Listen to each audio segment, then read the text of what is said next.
à toutes et à tous. Le cours d'héraldique s'est déplacé au Mans, au carré Plantagenet, où nous allons bénéficier de quelques paroles de Madame Chazeran, l'ancienne directrice des musées du Mans, qui va nous commenter brièvement cette plaque de Geoffroy Plantagenet, qui est un des trésors pour les héraldistes.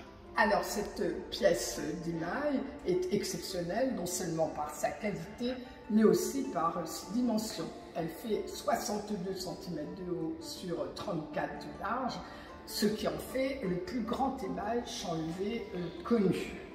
Alors cette pièce en émail chanlevé représente Geoffroy Plantagenet, comte d'Anjou, comte du Maine et duc de Normandie. Cette plaque était à l'origine apposée sur son tombeau et lors de la prise de la cathédrale du Mans par les protestants en 1552, le tombeau a été endommagé et la plaque a été mise sur un des piliers de la nef. Et c'est lors de la Révolution française que cette plaque a été sauvée par un collectionneur local qui l'a cachée chez lui et en fait l'œuvre est tombée dans les collections du musée en 1816 à sa mort. Les enfants ont prévenu et lui-même a légué ses collections.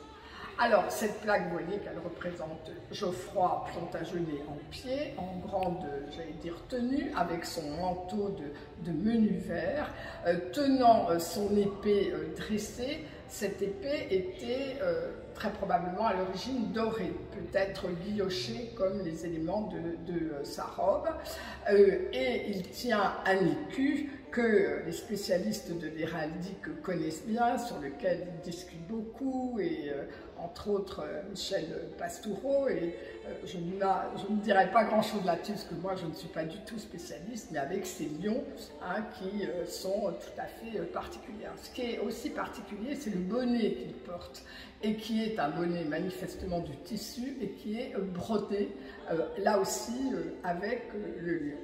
Alors la plaque, vous voyez bien qu'elle est légèrement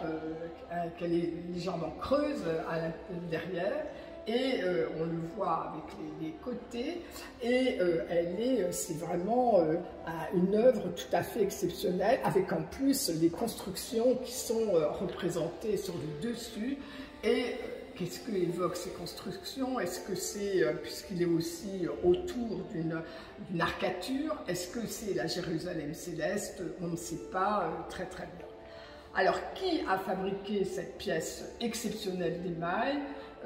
On a longtemps donné à tout seigneur tout honneur, les émailleurs limousin, mais il est peut-être plus probable que c'était un atelier angevin en lien justement avec ces émailleurs.